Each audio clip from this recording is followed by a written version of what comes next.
Salut à toutes, salut à tous. On y est dans ce monument, le jour que tout le monde attend de la saison cycliste. C'est peut-être avec Paris-Roubaix dans une semaine, le jour de course vraiment le plus excitant, le plus attendu par tous les fans. Bien sûr, il y a le Tour de France, mais le Tour de France s'est étendu sur 21 jours. C'est pas un jour en particulier. Là, c'est le Tour des Flandres. C'est aujourd'hui et c'est vraiment, voilà, on s'attend à quelque chose de grandiose. L'affrontement, le duel entre Tadej Pogacar et Mathieu Van Der Poel. Tout est fait pour écrire l'histoire aujourd'hui. On rappelle, Mathieu Van Der Poel, c'est 7 monuments à son actif, 3 Tours des Flandres, 2 Milan-San Remo et 2 Paris-Roubaix. Et Tadej Pogacar, c'est 7 monuments à son actif, 4 Tours de Lombardie, 2 Liège-Bastogne-Liège et un Tour des Flandres. Qui, est-ce que l'un des deux, c'est pas sûr non plus, mais est-ce que l'un des deux ira chercher son 8e monument aujourd'hui? C'est en tout cas fort probable. C'est vraiment les deux gros favoris.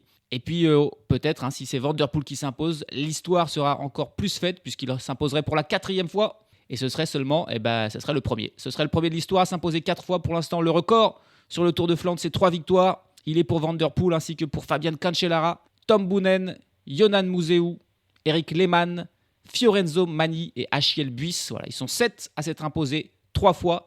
Mais jamais personne ne s'est imposé 4 fois sur le Tour des Flandres. Donc là encore, Van Der Poel pourrait faire l'histoire, lui qui a déjà remporté le premier monument de l'année, Milan-San Remo. Mais ils ne seront pas seuls, bien sûr. Il y a d'autres coureurs qui sont là et qui vont vouloir se montrer. On va d'abord, avant de s'intéresser à eux, s'intéresser au parcours. 269 km, plutôt plat au début, même tout plat au début. La première moitié, on va dire, est toute plate. Et puis ensuite, au kilomètre 128, d'un seul coup, c'est la montée du Vieux Quarmont, le premier des 15 secteurs pavés, la première des 18 petites ascensions. Et ensuite, ça va s'enchaîner avec tous les noms que l'on connaît, Leikenberg, le Paterberg, le Valkenberg, le Ten Hout. Tous les secteurs pavés, toutes les ascensions seront là. Et c'est là que, bien sûr, que les différences se feront dans ces 120 derniers kilomètres. La dernière ascension, c'est le Paterberg, à une dizaine de kilomètres par arrivée. Dernière ascension, derrière secteur pavé. Et ensuite, les 10 derniers kilomètres, tout plat. Mais à ce moment-là, évidemment, il restera plus grand monde en tête de course. Est-ce qu'il y aura un coureur seul? Est-ce qu'il y aura un petit groupe? Est-ce qu'on aura un petit sprint encore entre favoris, entre Van Der Poel et Pogacar, avec un outsider avec eux? On verra ça. Mais en effet, il n'y a pas que Van Der Poel, il n'y a pas que Pogacar, il y a d'autres coureurs qui vont vouloir se montrer, s'imposer aujourd'hui. Et en premier lieu, deux principaux outsiders, c'est Wout van Aert de la Visma Lease Bike et Mats Pedersen de la Lidl Trek. Wout van Aert, qu'on l'avait vu à son avantage plutôt sur à travers les Flandres, mais qui ensuite s'est fait avoir. Ils étaient 3 de la Visma Lease Bike contre 1 Nelson Poles, et ils se sont fait avoir. Et du coup, aujourd'hui, il est fort probable que Wout van Aert soit extrêmement revanchard. Et donc motivé, surmotivé aussi. Mats Pedersen, on l'a vu en démonstration sur Gand-Wevelgem, mais il n'a toujours pas gagné de monument dans sa carrière. Il va donc, évidemment, aujourd'hui, encore une fois, être extrêmement motivé. Il faudra compter sur lui. Mais il y a plein d'autres. Il y a plein d'autres coureurs, évidemment. Chaque équipe est venue avec ses grands spécialistes. On a Yves Lampart et Paul Magnier qui sont là, le duo de la Soudal Quick-Step. Binyam Girmay pour l'Intermarché-Venti. Imaginez la résonance que ça aurait si Binyam Girmay venait à s'imposer aujourd'hui. La Groupama FDJ comptera surtout sur Valentin Madouas, ancien 3e de ce Tour des Flandres. C'était en 2022. On a Matej Mohoric pour la Bahrain Victorieuse, même s'il est en méforme pour l'instant, Mohoric depuis le début de la saison. On a Michael Matthews pour la Jayco Alula. La Red Bull Boransgreux comptera sur Laurent Spiti. Arnaud Desmar sera là pour l'Arkea BNB Hotel, un côté français. Mais l'autre, peut-être le 5e homme, après Van Aert, après Pedersen, après Pogacar et après Van Der Poel, c'est sûrement Filippo Ganna, l'Italien de l'Ineos Grenadier, que l'on avait vu faire 2e de Milan-San Remo. Est-ce qu'il sera capable sur les pavés de suivre Pogacar et Van Der Poel comme il l'a fait à Milan-San Remo? C'est un petit peu la grande question. Derrière, on a d'autres leaders d'équipe comme John Degelkob pour la Picnic PostNL, Lennart Van Etvelt pour la Lotto, Matteo Trentin pour la Tudor, Alexander Kristoff pour l'UNOX Mobility. Mais là, c'est vraiment déjà un petit peu la grosse cote. Ce sont toutefois des coureurs comme Kristoff ou Degelkob qui ont déjà gagné des monuments, et notamment le Tour des Flandres pour Alexander Kristoff, qui s'y était imposé en 2015. Ça remonte, c'était il y a 10 ans, la victoire d'Alexander Kristoff. Il est avec Mathieu Van Der Poel et Tadej Pogacar, le seul ancien vainqueur au départ, puisque Casper Asgreen, vainqueur en 2021, n'est pas là du côté de l'IF Education EasyPost. Pas plus qu'Alberto Bettiol, lui aussi ancien vainqueur, toujours en activité pour l'XDI Astana Kim, qui s'était imposé en 2019, mais lui aussi n'est pas là aujourd'hui. On a donc 3 anciens vainqueurs, Christophe Van Der Poel et Pogacar. Et ben voilà, je crois qu'on est prêt. On est prêt pour vivre encore une fois de fortes émotions. On va voir qui fera l'histoire aujourd'hui. Est-ce qu'on aura donc une victoire d'un de ces deux énormissimes favoris ou une surprise, ce qui serait encore plus incroyable. Imaginez une victoire de Wout van Aert, imaginez une victoire d'un Français. Bon là, ça serait vraiment évidemment exceptionnel. Les Français qui n'ont jamais vraiment réussi dans cette compétition. Seulement 3 victoires françaises en 108 éditions. Aujourd'hui, c'est la 109e. C'est le Tour des Flandres. Et c'est parti. Accrochez-vous. Chute de Bellocchi juste devant Armstrong qui est parti dans le terrain. Et attaque de Pierre Roland. Voilà ce que nous disons depuis le début de ce Tour de France. Une chute terrible. Christopher Froome à pied. Mais quelle image du Tour. On n'a jamais vu ça. 100% cyclisme, le podcast du vélo en direct. Ça va Marion? Désolé. Allez, le kilomètre zéro, l'attente est finie. C'est officiellement le Tour des Flandres, la Ronde van Vlaanderen. Le deuxième monument de l'année, mais peut-être le plus attendu. Allez, ex-aequo, avec Paris-Roubaix. Et déjà évidemment, pas mal d'attaques, beaucoup de coureurs, beaucoup d'équipes qui vont vouloir être à l'avant aujourd'hui. Mais pour l'instant, forcément, s'il y a beaucoup de monde qui veut être dans l'échappée, ça veut dire que c'est pas facile d'y aller. Ça se bat beaucoup. Mais pas d'écart fait dans ces tout premiers mètres. On se regarde plutôt, on se jauge, on se retourne pour voir qui d'autre veut aller dans l'échappée. Un premier coureur qui arrive à s'isoler après pas mal d'initiatives de groupe, mais c'était pas des initiatives très tranchantes. Ça faisait vraiment une toute petite accélération pour voir si ça suivait. Ça suivait toujours. Et là, il y en a un qui a réussi à s'isoler. C'est un coureur de l'équipe invitée, la Wagner-Bazin. Cette équipe invitée encore, les mêmes que d'habitude. Israël, Lotto, Q36.5, la Tudor, l'Uno-X, la Wagner-Bazin et la team Flandre-Baloise. Et là, c'est Jelle Vermouth de la Wagner-Bazin qui est sorti tout seul. Il est le premier coureur à s'être vraiment isolé du peloton.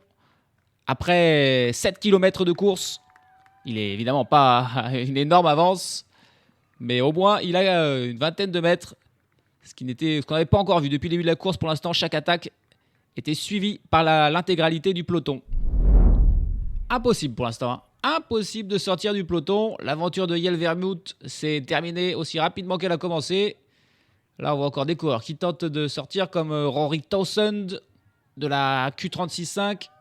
Mais pas d'écart. En fait, c'est pas vraiment des attaques qu'ils font à chaque fois. C'est juste qu'ils accélèrent un petit peu. Ils se retournent pour voir combien il y a de coureurs dans leur roue. Et ils voient qu'en fait, à chaque fois, il y a tout le peloton dans leur roue. Donc, ils arrêtent tout de suite leur effort. Pour l'instant, c'est des routes très larges. C'est facile d'essayer de se joindre à l'échappée. Donc, c'est compliqué. C'est compliqué pour des coureurs de sortir.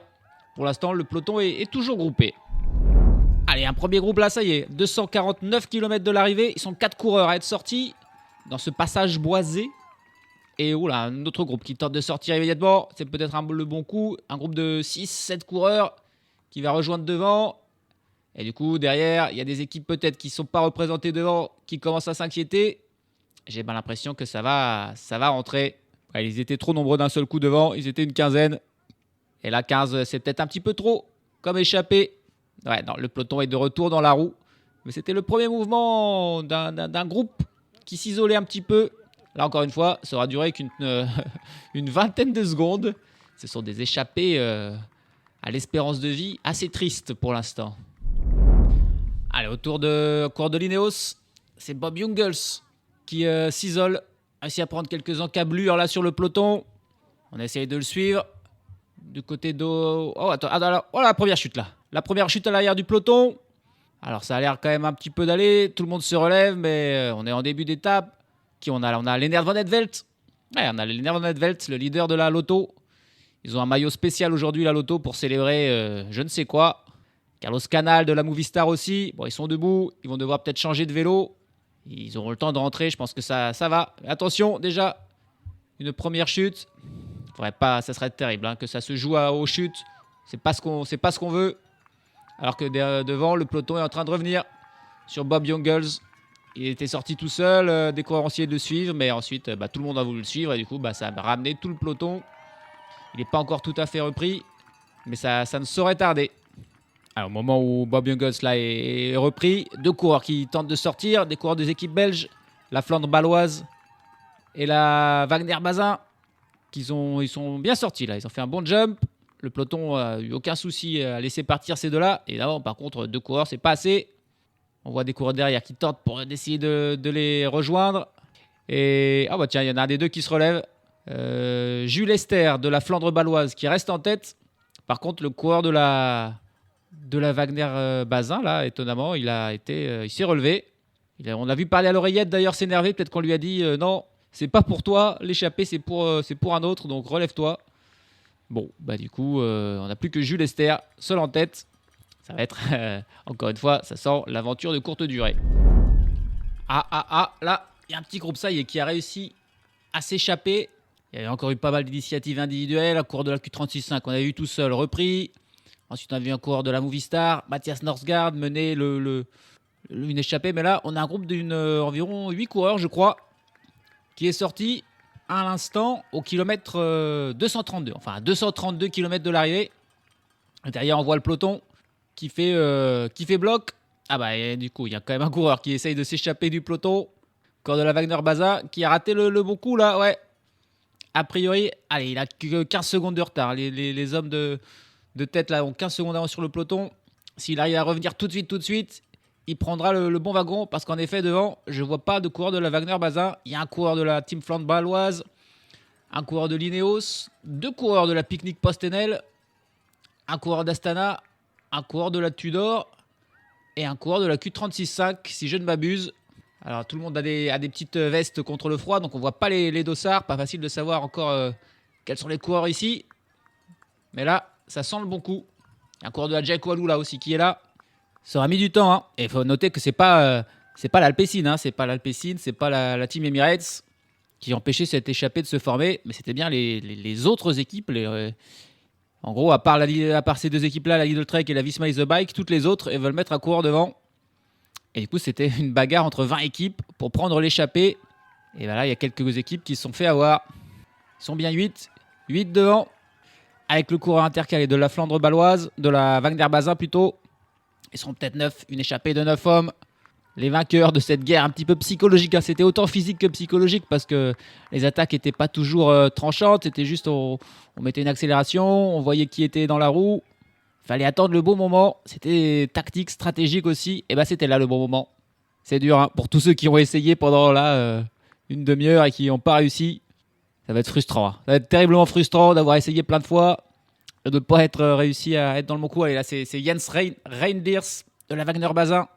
Justement, hein, la Wagner Bazin, s'ils ne sont pas devant, c'est un gros échec. Et donc, c'est Jens Reindiers qui est parti à contre-temps et qui fait un énorme effort pour tenter de revenir sur les 8 hommes de tête. Il faut qu'il y arrive. Il faut qu'il y arrive rapidement parce que tout seul contre 8, c'est dur. Allez, qui on a ? On a Elmar Reinders pour la Jayco Alula, Alessandro Romele pour l'Astana, Connor Swift qui est là pour l'Ineos Grenadier, Sean Flynn et Timo Roussen pour la Team Picnic Postenel, Rory Townsend pour la Q36.5 qu'on avait déjà vu à l'avant qui est là. On a également Marco Haller pour la Tudor Pro Cycling Team et Victor Vercouy pour la Team Flandre baloise. Que j'ai l'impression qu'à chaque fois que je commente une course où il y a la Flandre baloise, il y a une échappée avec Victor Vercouy dedans. Et il est encore là. C'est vraiment, il est vraiment fort, hein, pour faire ces coups-là, pour sentir la bonne échappée.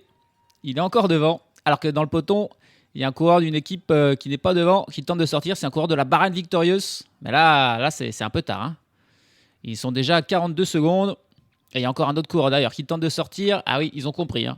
Ils ont compris que c'était la bonne échappée. Mais à mon avis, là, ça va devenir... c'est un peu tard. Je pense que le peloton, 8-9 coureurs, c'est OK. Mais là, il y a un 10e, un 11e, un 12e. Ça va être... Non, à mon avis, ça ne marchera pas, hein. C'est Roman Ermakov pour la Bahrain Victorious là, qui est sorti et qui tente de revenir sur les hommes de tête. Mais il est loin. Et Jens Reindiers, hein, de la Wagner Bazin, lui-même, il n'a toujours pas réussi à revenir sur les hommes de tête. Et il y a un dernier coureur qui a réussi à sortir du peloton. Une équipe qui n'est pas devant, l'IF Education Easy Post. C'est Max Walker qui sort à l'instant, mais il sort avec déjà 1 minute 20 de retard sur les 8 hommes de tête. Donc là, c'était la panique totale à bord. Le directeur sportif a dû lui dire, on n'est pas devant, faut que tu essayes coûte que coûte. Et il va essayer coûte que coûte, Max Walker, tout comme Roman Ermakov. Jens Reindiers, les 8 de devant, je peux vous dire qu'ils ne les attendent pas. Ils roulent à fond. Ah tiens, Max Walker, il reprend justement Jens Reinders. Ah, j'ai pas vu où était Ermakov. Est-ce qu'il est intercalé ou est-ce qu'il a été repris? Mais le peloton est juste derrière eux, à mon avis. Pour ces deux-là, ils ont réagi trop tard. Alors, il y a une cassure dans le peloton là, mais c'est pas vraiment un coup de bordure. J'ai l'impression qu'il y a plutôt plein de coureurs qui se sont arrêtés pour aller pisser, tout simplement. Quasiment la moitié du peloton qui s'est arrêté un petit moment.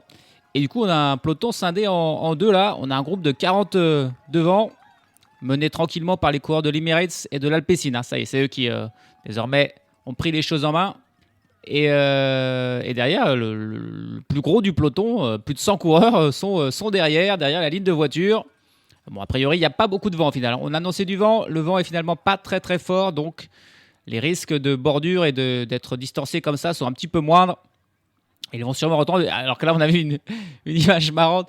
Il y a deux coureurs de l'Arkea BNB Hotel qui ont voulu attaquer, profiter un petit peu de ce moment où, un petit peu étonnant où la moitié du peloton n'est plus là. Et ils se sont fait poursuivre par les coureurs de l'Emirates immédiatement. Et Michael Bjerg allait leur voir pour dire: mais qu'est-ce que vous faites là, attaquer comme ça? Chill. Vous n'allez pas revenir sur l'échappée de toute façon. Tranquille. On attend un peu que le peloton se reforme, que tout le monde revienne. Ils se sont fait un petit peu gronder par les boss du peloton, là, les coureurs de l'Arkea. L'échappée, elle est bien partie. 2 minutes 40 d'avance. On est à 213 km de l'arrivée. Derrière le peloton, donc scindé en deux, mais a priori, ça va se regrouper. C'était pas un mouvement de course, c'est personne qui a essayé de faire cette cassure. C'est plus un mouvement de début de course où on n'est pas encore à 100%.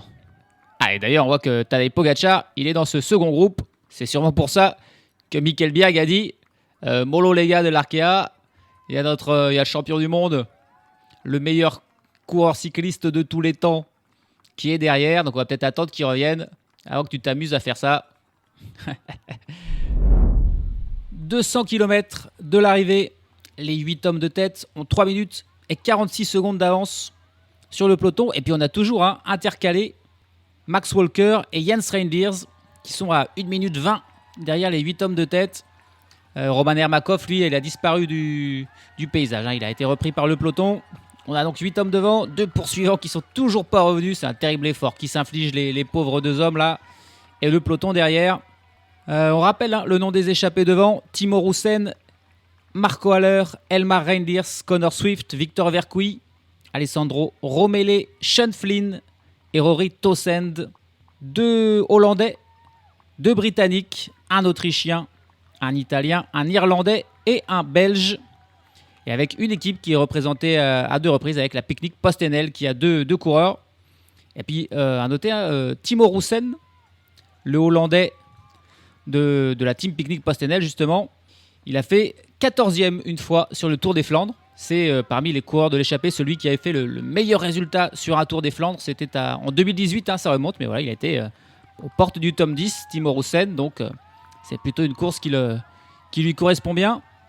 Mais là, on va profiter de faire un petit focus sur ce coureur. Donc, on a vu à chaque fois Victor Vercouy, 22 ans, le Belge de la team Flandre baloise, devenu pro en 2023 au sein de l'équipe Bolton Equities Black Spock, l'équipe néo-zélandaise. Et puis, il a ensuite rejoint l'an passé la Flandre baloise, la maison, la Belgique. Et c'est un coureur, il n'a jamais gagné, jamais fait de victoire ni de participation à un grand tour. Mais par contre, il a participé déjà au Tour des Flandres l'an passé. Il n'avait pas réussi à finir. Il avait également participé à Paris-Roubaix. Il l'avait fini, mais il avait fini hors limite, hors délai. Donc dur quand même évidemment pour lui. Et puis je voulais vérifier. J'ai l'impression de le voir tout le temps. Et je ne me suis pas trompé. Que ce soit sur l'Omloop Nieuwsblad, il a été à l'avant dans l'échappée durant 164 km. Sur Bruges-la-Panne, il a été l'échappé durant 185 km. Sur Gand-Wevelgem, il était échappé durant 162 km. Et aujourd'hui, il est de nouveau échappé. On ne sait pas encore pour combien de temps. Et en plus, si on regarde les autres courses qu'il a fait depuis le début de la saison, on l'a vu sur l'Étoile de Bessèges, où il a terminé en tête du classement de la montagne de l'Étoile de Bessèges, Victor Vercouy. Et ça, il le doit évidemment à des échappées. Il y avait 5 étapes, dont un chrono. Et sur les 5 étapes, il a pris 3 fois l'échappée. Évidemment, il ne l'a pas pris pour le chrono. Donc, il était devant quasiment tous les jours, sauf une fois. Et puis, il a participé à d'autres classiques. Et encore une fois, on l'a vu devant sur la Classica de l'Almeria, 165 km d'échappée. Sur le Grand Prix, Jean-Pierre Montserrat, c'est son meilleur résultat de la saison. Il a fait 6e. L'échappée est allée au bout. C'est Alexis Brunel qui s'est imposé. Et il était dans cette échappée encore. 198 km d'échappée. Il a terminé 6e. Bref, Victor Vercouy, c'est un coureur qui est là pour prendre les échappées. Et il est en pleine forme cette saison. Il se sent bien à l'avant. Il sent bien les coups. Il est toujours devant. Le meilleur grimpeur donc, de l'Étoile de Bessèges, qui va essayer de faire bien sur les classiques. Bon, ensuite, à chaque fois, il a été repris, donc il a fini loin. 58e sur Omloop Newsblad, 100e de Bruges-la-Panne. Et puis, il n'avait même pas fini au final Ganvevelgen.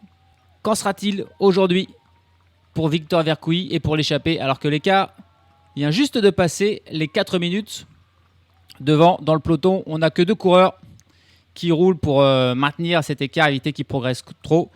C'est Mikkel Bjerg de la Team Emirates et évidemment Sylvain Dillier de l'Alpecin de Koenig, que l'on connaît bien, ce fameux rouleur du peloton. Mais aujourd'hui, il n'est pas tout seul. Il n'est pas tout seul comme dans Milan-San Remo. Il a Mikkel Bjerg pour l'aider et pour éviter que cette échappée ne parte trop loin. Ils n'auront jamais réussi à se rapprocher des échappés. Jens Reinders et Max Walker. Ils sont en train de se faire bientôt reprendre là par le peloton. Les échappés qui ont 3 minutes 40 d'avance, c'est fou hein. Jens Reinders, il est quasiment sorti en même temps que les 8 hommes de tête. Il est sorti juste 10 secondes derrière et il n'a jamais réussi à rattraper ces 10 secondes.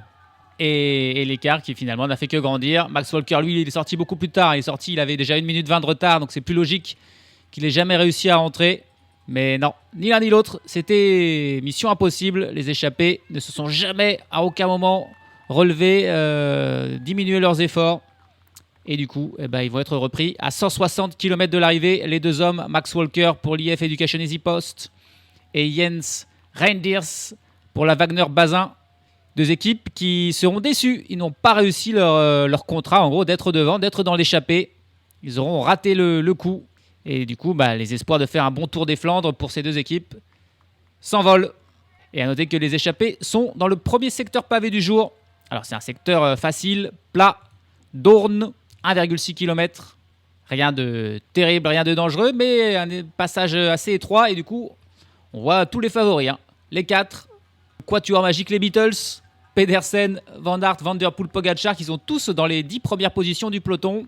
Il y a des petits virages en plus en épingle qui ralentissent grandement ceux qui sont à l'arrière du peloton. Donc il faut être bien placé. Et ils sont bien placés tous les 4, pas de souci, au moment où ils reprennent donc Walker et Reinders et au moment où ils vont s'engager sur ce petit secteur pavé de Dorn. 140 km de l'arrivée. Et la voici, la première ascension pavée, le Vieux Quarmont, le premier des 3 passages dans le Vieux Quarmont. Et la foule est impressionnante. Toute la Belgique, je pense, est ici, au Vieux Quarmont, tout simplement. Et dans l'échappée, on a l'Italien de l'Astana, Alessandro Romele, qui est parti là, dans cette ascension du Vieux Quarmont. Il a pris une vingtaine de mètres d'avance sur les 7 autres. Je pense, histoire juste d'avoir ces sensations-là, de franchir cette foule. Alors, il y a des barrières, heureusement, parce que sinon, ce serait tout simplement injouable. Mais malgré tout, la foule est très près des coureurs, c'est très étroit. Ça va être intéressant de voir ce premier passage du peloton. Dans 4 minutes, l'écart qui est toujours de 4 minutes 6 très exactement. Un écart stable depuis très longtemps. Et voilà, c'est la première fois de sa vie qu'il participe au Tour des Flandres, Alessandro Romele. Et du coup, là, les sensations d'être en tête, seul, face à cette foule dans le Vieux Quarmont. On sent qu'on est cycliste pro quand on fait ça. Ça doit être beau. Journée réussie quoi qu'il arrive pour ces 8 hommes de tête là. Ouais, attention là dans le peloton. Oh, il y a des chutes. Ouais, il y a des chutes de partout. J'ai vu 2 chutes d'un coup là. Et on arrivait au Vieux Quarmont, forcément, il y a de la bataille de position. Et c'était un coureur de la Décathlon dans le fossé qui a l'air de s'être fait mal. Coureur d'Astana qui remet sa roue. Et un petit peu plus loin, on a un coureur de l'Intermarché et un coureur de la Team Emirates qui s'est fait prendre. Et c'est Nils Politt. Nils Politt, 3e l'an passé, Nils Politt. Donc forcément, un équipier plus que de luxe pour Tadej Pogacar.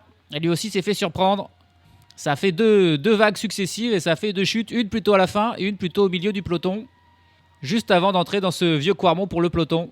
Quarmont, c'est 2 km 200, à 4% de moyenne l'ascension. mais avec des passages à plus de 10%, 11% même. Toujours Sylvain Dillier, Michael Biag en tête, mais on voit aussi un coureur de la Lidl Trek qui mène le peloton. Et regarde, ils sont 3, on peut passer à 3 de front, et c'est à peu près tout. Il y a des coureurs, il y a des confettis qui sont envoyés par les fans. Oh là là là là là là. Et puis je ne l'ai pas dit, hein, mais il fait beau aujourd'hui. Hein. Grand ciel bleu, pas de pluie, pas de boue, pas de problème. Pas beaucoup de vent non plus, donc là c'est vraiment des conditions... On a rarement vu un Tour des Flandres dans des conditions aussi parfaites. Et alors voilà, toute fin du peloton, et ben c'est Max Walker évidemment qui ferme la marche, lui qui a tenté désespérément de rentrer sur les échappées. Et maintenant il va désespérément tenter de s'accrocher au peloton. Il y a même des fumigènes là, attention, parmi les fans, ça c'est pas forcément non plus l'idée du siècle, mais ça fait une belle ambiance. Et là c'est que le premier passage, hein. Les hostilités ne sont pas déclarées, le rythme reste tranquille dans ce vieux Quarmont. Même si le peloton est évidemment forcément très étiré, c'est plus dû à la physionomie de la route qu'au rythme du peloton. Allez, là, il y a encore une chute. Il y a une chute dans le peloton avec pas mal de coureurs qui sont... On voit beaucoup de coureurs de l'Alpecin de Koenig. On voit encore des Emirates qui boitent. Et il y a Mathieu Van Der Poel qui est là aussi. Oh, c'est un gros accrochage là. Oh, il y a plein de coureurs qui restent allongés. Il y a John Degenkolb qui reste allongé, le leader de la Picnic Posten. Mathieu Van Der Poel, lui, il est debout. Il a pu repartir, mais il y a au moins... Oh là, il y a du monde. Il y a du monde qui s'est fait mal. Allongé. Je vois Emile Slepins là, qui est aussi allongé dans le fossé. Van Der Poel, il est reparti avec 2 équipiers. Et avec Lennart Van Etvelt dans sa roue. Il y avait eu une petite chute avant entre 2 coureurs. On avait vu Jonathan Narves. Enfin, on n'avait pas vu la chute. On avait juste vu Jonathan Narves à l'arrêt avec son dossard déchiré. Il y avait Yeno Bergmoes de la Lotto qui lui avait carrément le visage en sang. Mais c'était une autre chute. Et là, on va revoir. Ça se passe sur le côté. Et c'est un coureur de Lièvre. C'est un coureur de Lièvre qui est tout à gauche et qui glisse sur l'herbe sur le côté, qui tombe. Et tous ceux qui sont derrière sont pris. Mathieu Van Der Poel, il est bel et bien tombé au sol. Hein. Alors, je pas dire ça te fait mal, mais quand même, il est tombé. Là, on le voit. J'ai pas l'impression qu'il ait un dossard déchiré ou quoi que ce soit. Il a Sylvain Dillier avec lui. Il a Quentin Hermans. Non, c'est pas Quentin Hermans, c'est Timo Kilic. Timo Kilic et Sylvain Dillier. Ils sont que 2. Hein. Ils sont où les autres Alpecin? Il faudrait peut-être revenir le chercher. Mathieu Van Der Poel. Heureusement, il s'est pas fait mal, mais c'est pas le cas d'autres. Hein. John Degenkolb, c'est clairement fini. Emile Slepins aussi, mais il y en avait d'autres. On les a pas vus. Forcément, on s'est un peu concentré là sur Van Der Poel. Bon, le peloton qui ne va pas, qui reste un groupé, hein, qui fait pas un énorme rythme. On est probablement au courant que Van Der Poel est tombé. On va pas forcément essayer de le distancer, mais il a été quand même bien ralenti. Il est un peu loin, il est dans les voitures, et donc ça va forcément lui coûter un peu d'énergie. Voilà, un autre coureur de l'Alpecin qui est redescendu l'aider, c'est Gianni Vermeersch. Oui, forcément, là, c'est quand même un petit peu la panique. Ils ont 40 secondes de retard sur le peloton, alors que les échappés, eux, entament l'ascension de Leikenberg, 1200 mètres, à 5% de moyenne, 10% de pente maximale, à 125 km de l'arrivée. Et Leikenberg qui est monté à bien plus vive allure que le vieux Quarmont. Là, on a même une attaque d'un coureur de l'Uno-X qui imprime un rythme du coup terrible. Et derrière, c'est forcément... Ouh là là, attention, il y a un coureur là de la Lotto qui s'est fait rentrer dedans par une moto parce que la route forcément là se raccourcit. Et il y a Mathieu Van Der Poel qui, lui, est obligé de zigzaguer à travers tout ça. C'était dangereux. Et il y a des coureurs lâchés, donc il doit zigzaguer entre les lâchés, les voitures, sur les pavés, dans une route étroite et avec un peloton qui va vite devant. C'est compliqué. C'est Brent Ventmoor là, de la Lotto qui est passé pas loin de la correctionnelle. Alors que Mathieu Van Der Poel, qui n'a plus que Sylvain Dillier avec lui. Hein. Timo Kilic et Gianni Vermeersch, je ne sais pas où ils sont, mais ils n'ont pas réussi à suivre. Il n'y a plus que Sylvain Dillier qui ramène Van Der Poel à l'arrière du peloton, mais l'arrière du peloton, elle est encore très loin de la tête du peloton. Hein. Puisque là, on est en ascension et ça va vite devant. Il y a un coureur de la Tudor aussi qui s'est mis à attaquer.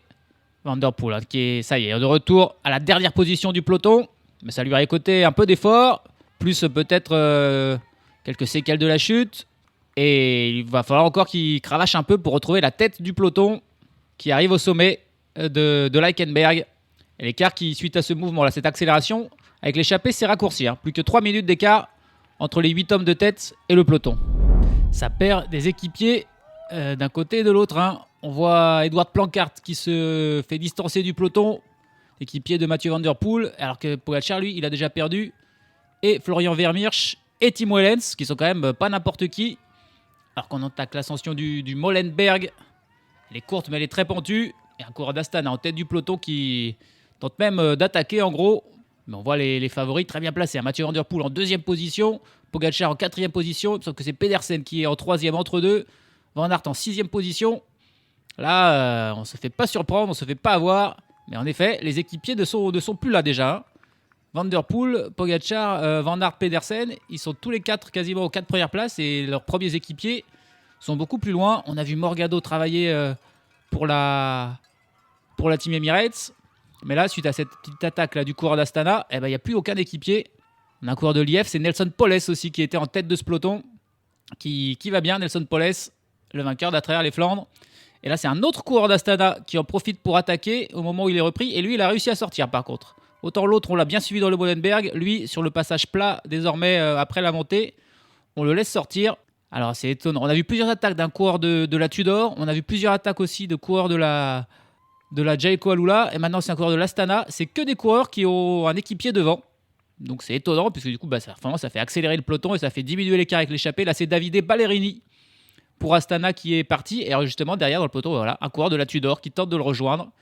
La stratégie est pas très claire chez ces équipes, mais a priori, l'échappée devant, c'est pas leur priorité. On est à 110 km de l'arrivée désormais et 2 minutes d'écart entre l'échappée et le peloton. Alors qu'il y a un coureur de l'Intermarché Venti qui sort à son tour du peloton pour rejoindre Ballerini. Il a jailli là du peloton de belle manière. Un coureur de la Groupama FDJ qui sort maintenant pour tenter de rejoindre en quelque sorte un groupe de contre là qui voudrait se former. C'est Stefan Kung lui-même, le coureur de la Groupama FDJ, qui a rejoint Vito Brett pour l'Intermarché Venti et Davide Ballerini. Et on a aussi un coureur de la Visma Leaseback, c'est Tige Benoît, qui a rejoint ce mouvement de contre là. Et derrière, il y a encore plein d'autres coureurs qui sortent. On a vu, là, c'est Quinten Hermans qui est sorti. Alors, est-ce que c'est pour ramener le peloton ? Ça sort un petit peu de partout. Il faut dire qu'il n'y a plus beaucoup d'équipiers, en effet, déjà. Chez la Team Emirates et chez l'Alpecin, à cause de la chute du côté de l'Alpecin. Plus étonnant de voir Tim Wellens distancé, alors que Nils Politt, qui était tombé, lui, est bien là dans le peloton. Derrière, il y a donc des coureurs, un coureur de la Île de Trek avec aussi Matteo Trentin de Tudor, qui tente de rejoindre le quatuor avec Stefan Kung. C'est un peu décousu pour l'instant. Allez, 100 km de l'arrivée. Et les hommes de tête qui ne sont plus de 6. Victor Vercouilly et Timo Roussen qui ont lâché prise dans l'ascension du Molenberg. Ils sont plus que 6. Et d'ailleurs, ils sont à l'instant repris par le groupe de contre avec Tige Benoît, avec Stefan Kung, avec Ballerini et Vito Brett. Ils sont donc 6 désormais avec Vercouilly et Timo Roussen. Ils sont 1 minute, ce groupe de 6, et 1 minute et 2 secondes derrière les 6 hommes de tête. Le peloton, lui, est à 1,48 de l'échappée de tête. Et puis, il y a un groupe encore de contre. Un troisième groupe de contre qu'on avait dit avec Quinten Hermans, avec le coureur de Lidl Trek, c'était Dan Hull, et avec Matteo Trentin. Et il y a un coureur qui les a rejoints. Alors, je ne l'ai pas vu sortir, mais il est là désormais avec eux. C'est rien d'autre que Filippo Ganna. Filippo Ganna de l'Ineos Grenadier qui a rejoint ce troisième groupe de contre. Alors, on n'a pas l'écart entre ce groupe et le peloton. Ils ne doivent pas être loin devant. Mais si jamais tout ce petit beau monde se regroupait, là, ça ferait une échappée intéressante avec Ganna et Kung, notamment les deux énormes rouleurs. Ils ont fait, ils sont bien partis quand même du peloton. Ils doivent être 30 secondes devant le peloton, 20 secondes derrière le groupe avec Tige Benoît et Stefan Kung. Et devant, c'est la Team Emirates qui travaille pour éviter que ça parte en vrille là quand même. Faut pas, non, c'est pas le moment de se relever. Le seul moment où ils se sont un petit peu relevés, où c'était un petit peu en train de chacun essayer de reprendre du jus, c'est le moment où tous les groupes de contre sont sortis là. Depuis, on a retrouvé un rythme un peu plus normal, mais il y a des coureurs qui en ont profité pour s'échapper. Allez, 100 km, on va quand même prendre le temps de faire un dernier point sur un des échappés. On va s'intéresser à l'Autrichien Marco Haller. C'est un des plus expérimentés de cette échappée, il a 34 ans. Le coureur qui a une belle expérience, il a passé la plupart de sa carrière en World Tour. Du côté de la Team Katusha, Alpecin.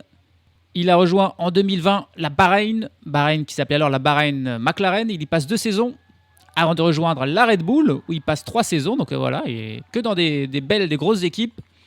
Et c'est cette saison seulement, pour la première fois, qu'il a quitté le World Tour qu'il avait rejoint en 2012 pour signer à la Tudor en Pro Tour. Il a choisi, après une belle carrière, d'aller dans une division inférieure dans l'équipe Tudor, l'ambitieuse. L'équipe Tudor, il n'est pas du tout en pré-retraite. Dans sa carrière, il compte 6 victoires professionnelles, dont une victoire en World Tour, deux victoires en World Tour, puisqu'il a remporté une étape. Si, parce qu'il a remporté une étape du Tour de Pékin, qui était de division World Tour, et ça remonte à 2012. Ça remonte à 2012, c'était il y a 13 ans, quand il s'imposait ici. Il a remporté en 2014 une étape du Tour d'Autriche. En 2015, il a remporté le classement général du Tour des Fjords en Norvège, et il a été champion d'Autriche de la course en ligne. Et ensuite, il a dû attendre 6 ans, 7 ans même, avant de remporter 2 nouvelles victoires sur le Tour de Norvège, une étape, et puis sa dernière victoire, c'est une classique World Tour, la Bemersay Classic, la course allemande en 2022. Une course World Tour, sa plus prestigieuse victoire de sa carrière, c'était sa dernière. C'était il y a 3 ans pour l'Autrichien Marco Haller. Cette saison, on l'avait vu sur Paris-Nice, mais il n'avait pas fait grand-chose. Et puis surtout, on l'avait vu là sur Gand-Wevelgem, il était déjà échappé. 214 km échappés sur Gand-Wevelgem, mais sans pouvoir performer. Au final, il avait terminé 48e. Marco Haller, un coureur plutôt puncher, plutôt de classement général et de course d'un jour. Et puis surtout, il a une grosse expérience sur les monuments, Marco Haller, puisqu'il a participé à 32 monuments dans sa carrière. C'est énorme. 11 Paris-Roubaix, 9 Milan de San Remo, 12 Tours des Flandres. Et par contre, Jess Bastogne, j'ai le Tour de Lombardie, on l'a jamais vu. Ça veut en dire beaucoup. C'est pas un grimpeur. Son meilleur classement sur tout monument confondu, c'est une 16e place sur Paris-Roubaix en 2019. Il a également fait 17e de Milan de San Remo en 2019 et en 2023. 17e de Paris-Roubaix en 2021. Voilà, quelques top 20. C'est ça son meilleur classement. Il a fait aussi 11 grands tours, 9 Tours de France, en plus d'un Giro et d'une Vuelta. Son meilleur résultat sur une étape, il a fait 6e d'une étape de la Vuelta en 2017. Et c'est à peu près tout. Il n'a jamais réussi. Sur les grands tours, classement général, pareil, jamais mieux que 78e sur le Tour de France. Mais voilà, Marco Haller, un coureur très expérimenté. Et pendant ce temps, derrière, le groupe avec Quentin Hermans, Dan Hull et Filippo Ganna et Matteo Trentin, justement, équipier de Marco Haller, est en train de revenir sur le groupe Kung et Tish Benoot, où on a aussi, on n'oublie pas Vito Brett et Davide Ballerini. C'est intéressant. Alors que Timo Roussen et Victor Vercouilly, ils ont du mal. Ils n'arrivent même pas à suivre le rythme là de Filippo Ganna. C'est compliqué. C'est compliqué pour ces deux-là. Les échappés matinaux qui n'y arrivent pas. Mais ouais, à mon avis, Ganna et Kung, ça va se regrouper. Et ensuite, ils seront 8 pour revenir sur les 6 échappés matinaux qui forcément sont beaucoup plus fatigués. Je pense qu'ils devraient les rattraper aussi. Et ben voilà, ils sont 14 à l'avant désormais. Et pas n'importe qui. C'est quand même bien joué là. C'est bien joué. Quentin Hermans, Tish Benoot, Dan Hull, Vito Brett, Stefan Kung, Elmar Reinders, Davide Ballerini, Alessandro Romele, Filippo Ganna, Connor Swift, Sean Flynn, Rory Tossen, Matteo Trentin et Marco Haller. On a 2 coureurs de la Tudor, 2 coureurs de l'Ineos, 2 coureurs de l'Astana. Et puis surtout, on a un coureur de l'Alpecin avec Quentin Hermans, un coureur de la Visma avec Tish Benoot et un coureur de la Lidl Trek avec Dan Hull. Ce qui donne une excuse aux équipiers de Pedersen, de Van Aert et de Van Der Poel pour ne pas rouler. Et du coup, la responsabilité de la poursuite retombe seulement sur les équipiers de Tadej Pogacar, mais il n'y en a plus beaucoup. Des équipiers de Pogacar, ils sont plus que 2, il me semble. C'est Mikel Bjerg et le jeune portugais Antonio Morgado, 5e. L'an passé, Morgado a seulement 20 ans.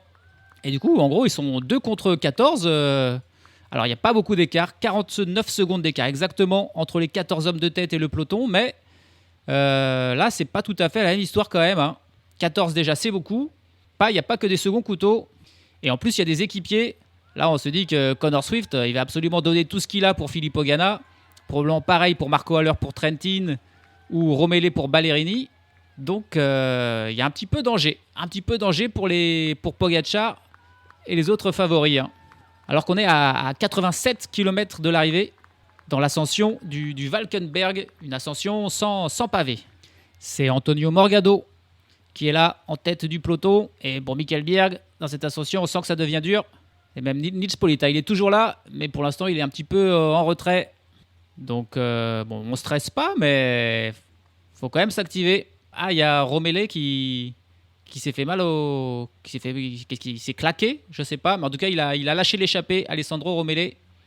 Un problème physique carrément là pour Romélé. Ils sont plus que 13 à l'avant. C'est un peu la guerre des nerfs là dans le peloton parce qu'ils ont perdu du temps. Il y avait 50 secondes, il y a 1 minute 13 maintenant alors qu'on est à 75 km de l'arrivée. On arrive dans une nouvelle ascension pavée, le Bergtenhout. 1 km à 6% de moyenne quand même, hein. C'est pas n'importe quoi, c'est pavé, c'est dur. Et je disais dans le peloton, c'est un peu la guerre des nerfs parce que il y avait que l'Emirates et Morgado qui travaillaient. Et on s'est rendu compte que ça n'allait pas rentrer avec seulement ce Morgado. Et donc il y a l'Uno X qui est venu donner un coup de main. Et ensuite il y a un coureur, même de l'Alpecin, bien qu'ils aient Quentin Hermans devant. Ils se sont rendus compte que s'ils laissaient seulement la Ineos, s'ils laissaient seulement la Emirates, ils n'y arriveraient pas. Et la Ineos, eux, au contraire, ils sont là, mais ils sont là pour casser les relais. Ils se mettent en deuxième, troisième, voire première position pour ralentir le rythme du peloton. Et ça marche pas mal. L'écart qui continue de grandir. Alors que là, dans l'ascension, c'est un rythme énorme mis par Connor Swift pour passer cette ascension le plus rapidement possible. Et dans le peloton, c'est un coureur de l'Alpecin qui est en tête, mais ça roule pas du tout au même rythme. C'est beaucoup plus tranquille. D'ailleurs, l'écart qui grandit encore 1 minute 20. Il va falloir accélérer le rythme à un moment donné. Avant que cette échappée, il ne faudrait pas que Ghana et Kung se retrouvent avec 3 minutes d'avance. Allez, dans cette ascension, dans le peloton, Pedersen est en 3e position. Van Aert dans sa roue. Pogacar et Van Der Poel sont un tout petit peu plus loin.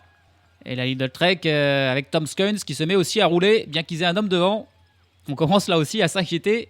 Ils se sont dit, on va laisser l'Emirates s'épuiser. C'est bon, là, l'Emirates est épuisé. Donc c'est à eux de faire quelque chose.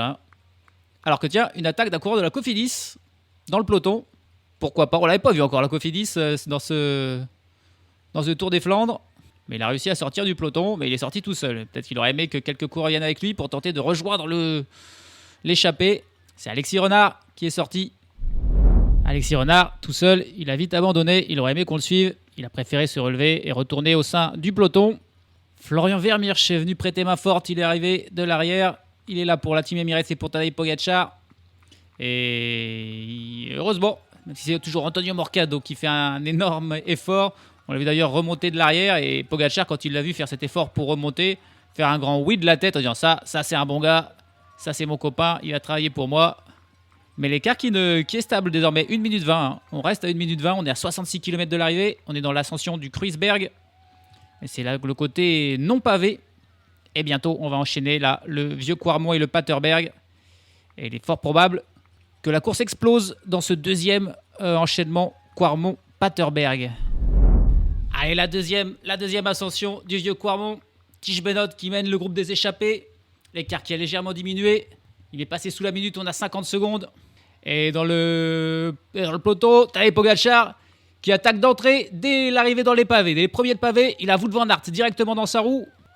Derrière, c'est un autre coureur de la Visma Isoba qui est dans la roue. Van Der Poel qui pour l'instant n'est pas là. Pogacar, lui, qui continue son effort. C'est le moment décisif. Dès là, Van Der Poel, ça y est. Il était loin, il n'était pas du tout réactif. Il ne s'est pas attendu, il s'est fait surprendre Van Der Poel.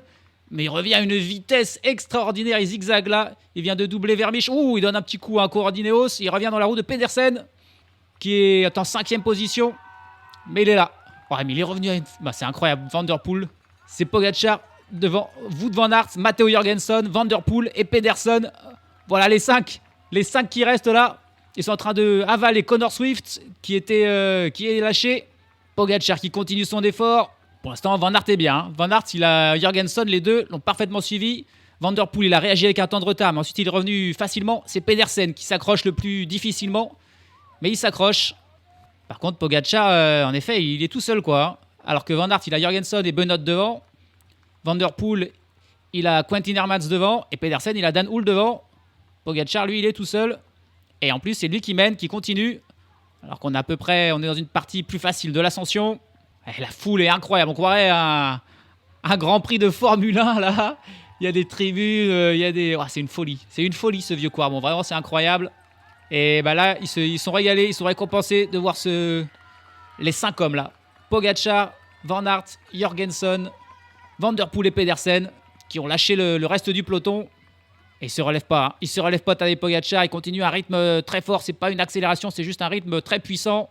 Il rattrape les échappés un par un. Là, c'est Sean Flynn dans l'échappée. C'est un petit peu partout. Quentin Hermans, là, qui est là avec Rory Tossend. Mais ça se rapproche. Le groupe Pogacar, Van Der Poel qui est pointé à 26 secondes du groupe avec Ghana, Kung et Trentin.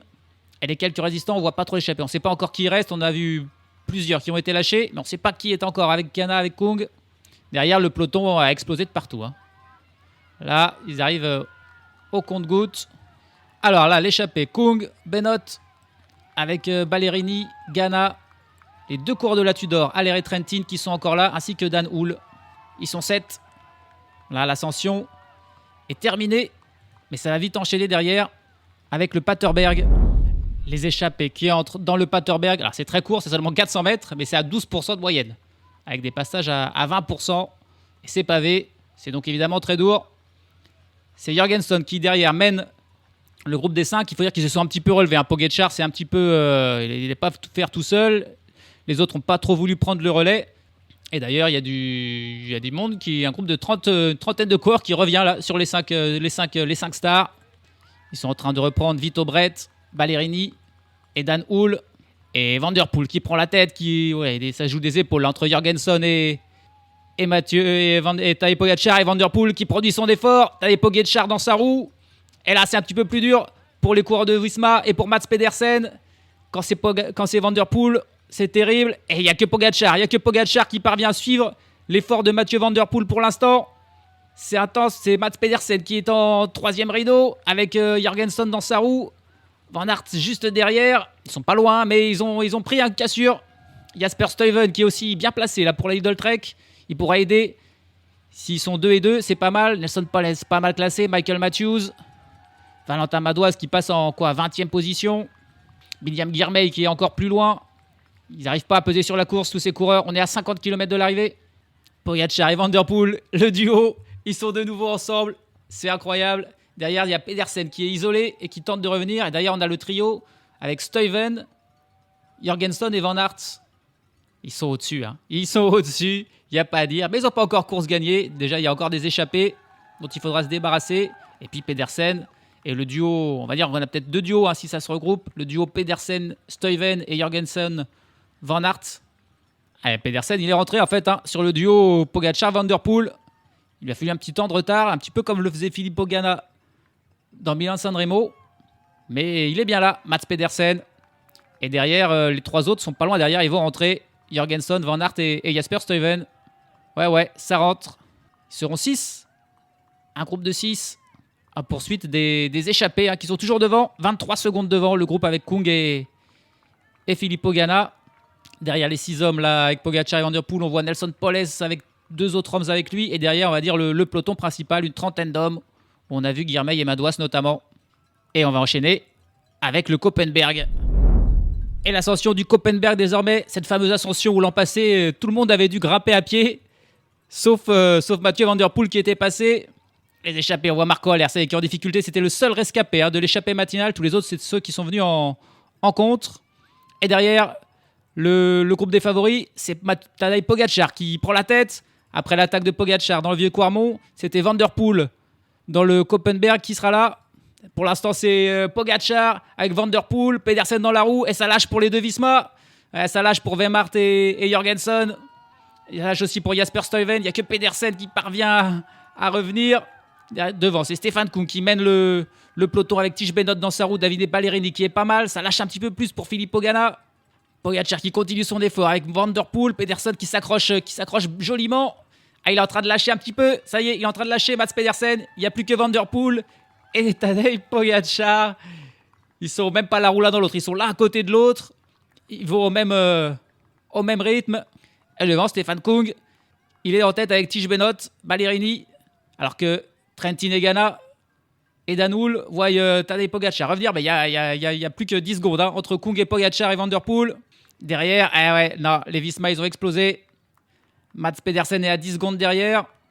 Les Visma sont à 15 secondes derrière Pogacar et Van Der Poel. Elle n'est pas longue cette ascension, mais elle est terrible. Et encore une fois, ils sont que 2 à être au-dessus du lot. C'était les 2 qu'on attendait, c'est les 2 qu'on a. Pogacar et Van Der Poel, mais ils ne sont pas encore isolés en tête. D'abord, il y a Kung, Benoît et Ballerini qui sont encore, on va dire, 10 secondes devant. Ils sont avec Pogacar et Van Der Poel, ils sont avec Filippo Ganna. Derrière, on voit le reste du peloton passer et ça, c'est pas du tout le même rythme. On a l'impression qu'ils sont ralentis. alors que Pogačar et Van Der Poel, on avait l'impression qu'ils volaient. Mais c'est quand on voit les autres passer, on se rend compte à quel point c'est terrible cette ascension. Allez, on refait un petit point. Donc la situation, Tiesj Benoot, Stefan Kung et Davide Ballerini en tête, qui ont 5 secondes d'avance en vérité sur Tadej Pogačar, Mathieu Van Der Poel, Filippo Ganna et Matteo Trentin. Derrière, Wout van Aert, Matteo Jorgensen, Mads Pedersen sont accompagnés peut-être de Jasper Stuyven et sont 10 secondes plus loin. Mais les difficultés sont loin d'être finies. Dans ce Tour des Flandres, on est encore à 43 km de l'arrivée. Allez, tout le petit monde qui s'est regroupé. Ils sont revenus sur Stefan Kung et compagnie. Et derrière, Wout van Aert et Jorgensen sont revenus sur Tour sur le monde. Donc on a une dizaine de coureurs là, alors qu'on attaque un nouveau secteur pavé. Le Steenberg-Dries, pas le plus facile à prononcer. Et là, il y a des attaques de coureurs de la Visma Lease Bike qui tentent un petit peu de surprendre. Mais derrière, c'est Pogačar qui en remet une. Et là, quand Pogačar en met une, c'est beaucoup plus puissant. Qui est-ce qui peut suivre? Il n'est pas là encore une fois. Van Der Poel, il est mal placé. Il doit faire un effort pour revenir là. Van Der Poel. Et la Van Aert dans sa roue qui le suit. Cette fois-ci, Van Aert a réussi à suivre le mouvement. C'était une attaque plutôt sur du plat. Hein. Derrière, on voit que cette attaque a condamné un petit peu Ballerini, Ganna et Trentin. Les coureurs partis en compte qui ont tenté de prendre un temps d'avance. Et ça n'a pas suffi. Ils n'avaient pas assez de temps d'avance. Derrière, ça temporise un petit peu le trio Van Aert, Van Der Poel, Pogačar. C'est Van Aert qui est en tête. Pedersen est juste 10 mètres derrière. Et 10 mètres derrière, on a encore Stefan Kung avec Jorgensen, avec Stuyven et avec Tiesj Benoot qui est aussi encore là. Et ça va se regrouper encore. Hein. Pour l'instant, c'est des attaques, mais l'élastique n'a pas lâché. Ils sont 8 en tête. Van Der Poel, Pogačar, Van Aert, Benoot, Jorgensen, Pedersen, Stuyven et Stefan Kung. Ah bah non, Tiesj Benoot qui a crevé. Tiesj Benoot qui creve au plus mauvais moment. Et Pogačar qui réattaque. Alors que là, on est sur du plat. Il n'y a même pas de pavé. Il relance. C'est peut-être... il y a Van Der Poel qui le suit. Et ensuite, il se retourne et ça revient. 8 hommes. Parce qu'en fait, il n'y a pas Tiesj Benoot, mais c'est Marco Haller qui est encore là. L'échappée matinale qui a été distancée, puis qui est revenu et qui se permet même là de mettre une attaque. Bon, là, tout le monde le suit. Incroyable. Il était parti dès le début, lui. Il n'était pas parti en contre. Et finalement, il a tenu plus longtemps que son leader, Matteo Trentin, parti en contre. Incroyable, Marco Haller qui est toujours là. Et on arrive dans une nouvelle ascension pavée, le Taillenberg. Allez, Tiesj Benoot qui réussit à revenir. Du coup, ils sont 9 devant désormais. Et Pogačar qui se passe en tête juste au début de l'ascension de ce Taillenberg. C'est encore une fois court, mais très pentu.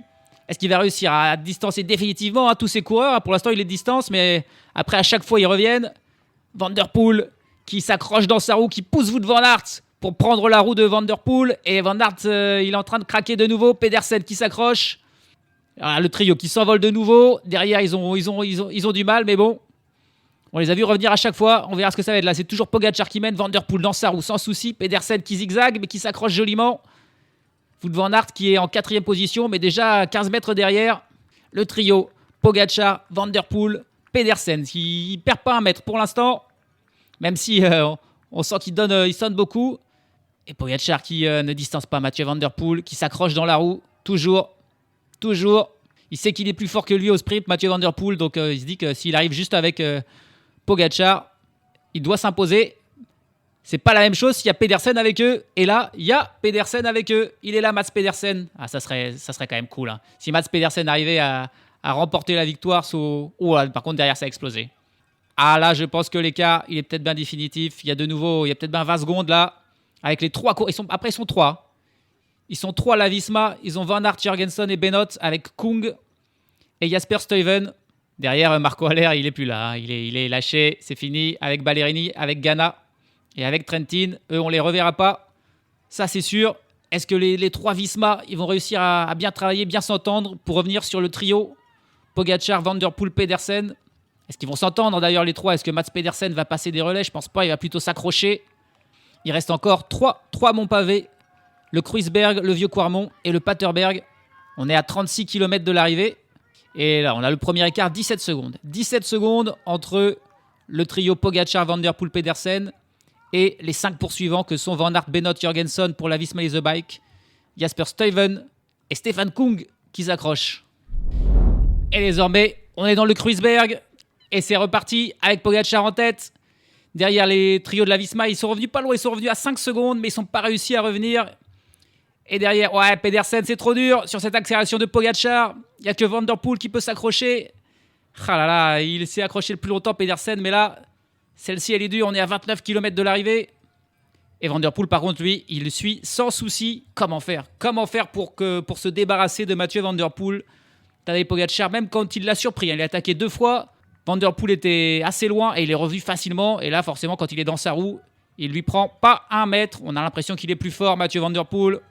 Derrière, dans le groupe des poursuivants, c'est Van Aert qui était le mieux. Il a Jasper Stuyven dans sa roue. Jorgensen, Benoot et Kung, eux, lâchent beaucoup plus. Allez, Wout van Aert qui va peut-être revenir sur Mats Pedersen. S'il amène Stuyven dans sa roue, Stuyven, il pourrait travailler pour Mats Pedersen. Mais c'est pas fait encore. C'est dur. Allez, ça y est, ils sont au sommet. Ils ont fini le secteur pavé. On a donc le duo de nouveau. Pogačar-Van Der Poel en tête. Allez, Van Der Poel qui prend un relais. Van Der Poel, il attaque pas. Il fait que suivre et ensuite il roule. Arrivé encore une fois en duel avec Pogačar, ça lui convient. Désormais, il ne reste plus qu'une 3e ascension du vieux Quarmont, puis le Paterberg pour finir avant les 10 derniers kilomètres tout plat. Est-ce que Tadej Pogačar va réussir à se débarrasser de Mathieu Van Der Poel dans ces 2 dernières ascensions? Ça paraît compliqué, alors que derrière Van Aert revient sur Mats Pedersen. On a donc un trio de poursuivants, Pedersen, Van Aert et Stuyven, qui sont à 14 secondes du duo Pogačar-Van Der Poel. Et un petit peu plus loin, à une dizaine de secondes, on va dire, de Van Aert, on a un autre trio avec Tish Benoot, Matteo Jorgensen et Stefan Kung. Et Jasper Stuyven, heureusement qu'il était là, Jasper Stuyven, c'était bien joué, parce que lui, il ne s'est pas épuisé dans la poursuite quand il était avec les 3 Visma, et du coup, il a encore du jus, et il ramène Mats Pedersen et Wout van Aert sur Mathieu Van Der Poel et Tadej Pogačar. Ça y est, la jonction est faite, on a donc 5 hommes en tête désormais, et la victoire se joue entre ces 5-là, puisque le groupe Jorgensen Benoot est à plus de 30 secondes derrière. Mathieu Van Der Poel, Tadej Pogačar, Mats Pedersen, Wout van Aert, les 4 favoris qu'on avait dit au début, ils sont là, en tête, avec un petit outsider à la personne de Jasper Stuyven. C'est c'est formidable. Hein. C'est formidable cette course. On est à 23 km de l'arrivée. On s'approche doucement de la dernière ascension du vieux Quarmont. Et là, bien sûr, il est fort probable que Pedersen et Van Aert explosent encore un petit peu. Mais bon, avec Jasper Stuyven qui peut les aider, s'ils arrivent à revenir dans le final, il y a encore de l'espoir pour ces 2 coureurs de s'imposer aujourd'hui. Ça promet. Hein. Et là, dans les 5, on roule plus du tout. Chacun reprend des forces, s'étire, boit un coup, mange un truc. Il n'y a que Jasper Stuyven qui décide de rouler quand même un petit peu.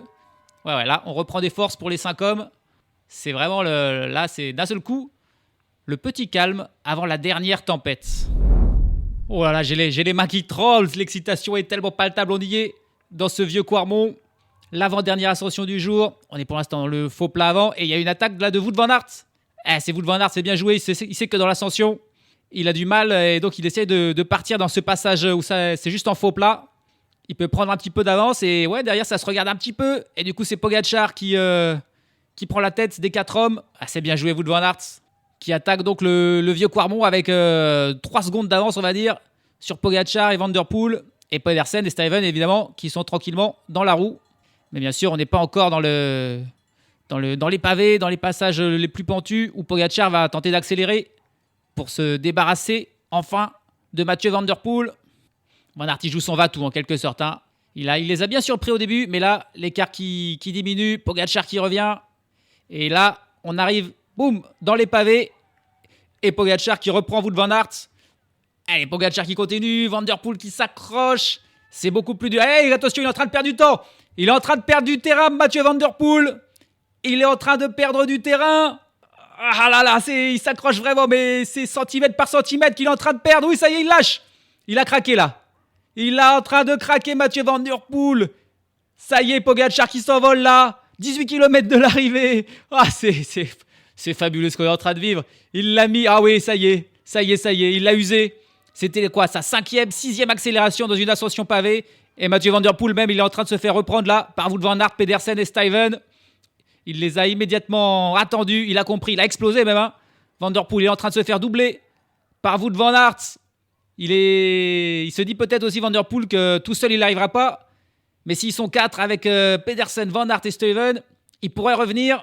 Van der Poel, Pogačar qui continue son effort dans une foule absolument en délire complet. Ils sont en train de vivre un grand moment du cyclisme. Ils ont bien raison d'être contents.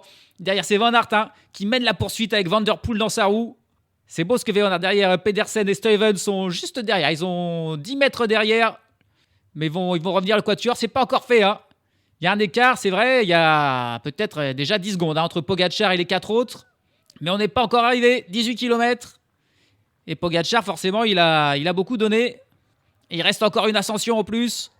Oh là là là là là là là là là. C'est pas encore fait du tout, malgré tout. Parce que, certes, il a pris de l'avance. Mais les derniers kilomètres sont plats. Et avec du vent de face en plus. Il y a peut-être 10-15 secondes d'écart. Alors qu'on n'est pas encore au sommet. Et j'ai l'impression que Wout van Aert est même en train de ramener un petit peu. Wout van Aert qui est en train de ramener les 3 autres. Il se retourne, peut-être il demande un relais là à Van der Poel qui ne peut pas lui donner. Il y a Jasper Stuyven qui s'accroche, mais il est encore là aussi. Et voilà, ils sont au sommet. Ouais, c'est pas fait encore. C'est pas fait, il a 12 secondes. Il a 12 secondes d'avance Tadej Pogačar, mais il est seul contre 4. Et le final est plat. Et derrière, c'est pas n'importe quel rouleur avec Van Aert, avec Van der Poel, Pedersen, avec Stuyven qui peut se sacrifier en plus. Oh lolo, c'est pas fait. D'ailleurs, on voit le trio là, Kung, Jorgensen, Bennett, qui est beaucoup plus loin. Allez, là, dans les 4 hommes, attention, là, ils sont un petit peu en train de se regarder. Alors, ils ont besoin de reprendre leur souffle, très certainement, mais ça serait bien quand même de très vite, sur ce passage plat, se mettre en action, parce que Pogačar, lui, il a aussi besoin de souffler. On l'a senti sur la fin de l'ascension du Vieux-Quarmont qu'il était, lui aussi, à bout. Il y a encore du suspense. Il a lâché Van der Poel, il a lâché tout le monde, mais les écarts ne sont pas encore très, très grands. Et tout le monde peut exploser. La course a été dure, la course a été rapide. La course a été intense, il peut y avoir encore des retournements de situation. La dernière ascension, le Paterberg, c'est très court, c'est la 400 mètres, c'est la plus pentue, des passages à 20%, mais c'est le moment où Tadej Pogačar doit absolument faire creuser encore plus l'écart, il a 20 secondes. Derrière, ils se sont un petit peu regardés, ils ont repris le souffle, mais ouais, c'est maintenant qu'il doit creuser le plus l'écart. Il se retourne, il peut les voir, ils sont là. C'est encore Van Aert qui mène le quatuor derrière. Ceux qui sont derrière, de toute façon, ils ne sont pas là pour les places d'honneur. 2, 3, 4, 5, ça ne les importe pas. Ce qu'ils veulent, c'est gagner ou rien. Van Aert, il est où? Attention, Van Aert, il passe par une petite rigole. C'est bon, c'est passé. Et on sent quand même que le rythme est plus élevé pour Tadej Pogačar. C'est le dernier moment où il peut faire la différence. Ça y est, il est au sommet. On va voir l'écart qu'il y a. Derrière, c'est Mats Pedersen qui prend la tête du quatuor finalement. Van der Poel dans sa roue. Van Aert en 3e position qui rentre un petit peu de fatigué. Van der Poel, il n'arrive même pas à prendre un relais. En final, il n'était pas si bien que ça. Alors que Jasper Stuyven, il est où? Si, il est encore là. Ils ont 25 secondes de retard. Ils sont tous les 4 ensemble. 25 secondes. Ils ont 13 km. 13 km pour reprendre 25 secondes à Tadej Pogačar. C'est plat avec un vent de face. S'ils ont encore un petit peu de jus, et si Pogačar est un petit peu à bout de force, ils peuvent revenir. On va savoir ça dans les 13 prochains kilomètres. Ah là là là là là là, mais quelle folie! On dirait bien que l'écart grandit, les amis. L'écart grandit. 38 secondes désormais entre Tadej Pogačar et ses 4 poursuivants qui n'ont plus la force. Il les a usés, éreintés, vidés. Et désormais, Pogačar semble bel et bien parti pour s'imposer pour la 2e fois de sa carrière sur le Tour des Flandres et remporter son 8e monument dans sa carrière. Soit un de plus, donc Mathieu Van der Poel, il va reprendre la tête. Van der Poel qui l'avait égalisé sur Milan-San Remo. Et il reprend l'avantage 8-7. Ça ferait un sacré match de foot. Mais c'est vraiment formidable. Formidable ce qu'il a fait. Vexé sur Milan-San Remo. Il a pris sa revanche aujourd'hui sur le Tour des Flandres. Alors, c'est pas tout à fait, mais c'est quand même bien parti. On est à 7 km de l'arrivée. 2 km vers la gloire pour Tadej Pogačar. Il a quasiment 1 minute d'avance sur les 4 autres qui n'avaient aucunement les moyens physiques de revenir sur le Slovène qui vole malgré le vent de face et qui continue d'écrire sa légende. Il porte en plus là le maillot de champion du monde. Il est le tenant en titre du Tour de France. Il va s'imposer sur le Tour des Flandres. Et dans une semaine, il sera sur Paris-Roubaix. Je peux vous dire que les 3 derrière, là, Pedersen, Van Aert et Van der Poel, ils l'attendent sur Paris-Roubaix. Parce que là, il n'y aura pas d'ascension. où il pourra faire la différence, attaquer comme ça. Il faudra qu'il trouve un autre moyen de s'imposer. Et forcément, les 3 autres, ils vont vouloir à tout prix se venger. Mais aujourd'hui, il était le plus fort. Hein. Chaque ascension pavée, je crois, sauf une où j'ai vu Van Der Poel attaquer. Toutes les autres ascensions, c'est lui qui est passé en tête et qui a accéléré et qui a attaqué. Et il a fallu attendre la 15e et avant-dernière ascension pour qu'enfin il se débarrasse de Van Der Poel, qui a vraiment lâché prise d'un coup. Et derrière, dans le groupe de poursuivants, on se joue la 2e place. Désormais, c'est sûr, il passe la flamme rouge. Là, les 4 autres, Jasper Stuyven, d'ailleurs, qui met une petite attaque, qu'il espère surprendre, mais Van Der Poel l'a quand même suivi. Ils vont quand même essayer d'aller faire la meilleure place pour ces 4-là, qui sur le podium et qui le 4 et 5. Pogačar qui, lui, peut lever les bras. Il a réussi son coup aujourd'hui. Sur Milan-San Remo, il n'y avait pas assez d'ascension pour se débarrasser de Van Der Poel. Sur le Tour de Flandre, si il s'est débarrassé du Hollandais et il va s'imposer pour la 2e fois sur le Tour des Flandres. 8e monument de sa carrière. Un chef-d'œuvre. Chef-d'œuvre absolu pour Tadej Pogačar. Le plus grand, la légende qui s'impose aujourd'hui sur le Tour des Flandres. Allez, on va s'intéresser aussi au reste du podium, alors qu'on voit Tadej Pogačar, évidemment, tout à sa joie. Il se prend la tête dans sa main, il embrasse son staff. Une nouvelle victoire, ils ont l'habitude, les gars. Allez, c'est Stuyven qui mène devant Van Der Poel, Van Aert et Pedersen en 4e position. A priori, Stuyven, il travaille pour Pedersen, c'est le moins rapide. Les 3 autres, c'est des énormes sprinteurs en plus. Pour Stuyven, ça va être compliqué. Pour qui la 2e place? Allez, c'est Pedersen qui tente de loin de surprendre. Van Der Poel qui prend sa roue. Van Aert en 3e position. Jasper Stuyven 4e. Pedersen qui ne se relève pas pour l'instant, mais il semble plus fort. Il va tenir jusqu'au bout. Mats Pedersen, il a attaqué de très loin. Et ça va être la 2e place pour Pedersen. Et la 3e place, ça s'est joué à rien. Mais je pense bien que c'est Van Der Poel qui finit 3e. Van Aert, il a tenté de le sauter sur la roue. Mais il doit finir 4e, Wout Van Aert, et Jasper Stuyven, lui, 5e. Pedersen, il a largement remporté ce sprint pour la 2e place. Malheureusement, c'était la première qui voulait encore battu, Mats Pedersen, tout comme Wout Van Aert. Encore une place d'honneur, mais pas de victoire sur ce Tour des Flandres pour le Belge. Derrière, là, pour la 6 et 7e place, on a Stefan Kung et Tiesj Benoot qui sont ensemble. Jorgenson, lui, il a lâché prise. Stefan Kung, Tiesj Benoot, les 2 coureurs qui étaient partis en contre. Mais Tiesj Benoot, il a plus de jus. Tiesj Benoot qui va faire 6e. Stefan Kung, 7e. Et on voit au bout de la ligne droite le peloton.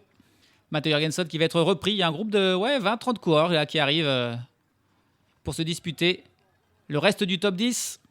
C'est a priori Filippo Ganna qui mène ce groupe. Jorgenson, lui, il a été complètement avalé par ce peloton. Il ne fera pas de top 10. C'est Ganna qui va remporter le sprint du peloton devant un coureur de la Movistar. Et un coureur d'Astana toujours placé autour de 9-10e place. Astana qui prend des petits points qu'il leur faut. Qui y avait parmi les Français dans ce groupe, j'ai pas vu. On va vérifier tout ça. En tout cas, il n'y a pas de Français sur le podium. Loin de là, impossible de se mesurer à ces cadors que sont Pogačar, Van Der Poel, Pedersen et Van Aert. Il n'y a que Jasper Stuyven qui a joliment réussi à se mêler à ce Gotha du cyclisme mondial. Mais personne n'a pu empêcher Pogačar de s'imposer.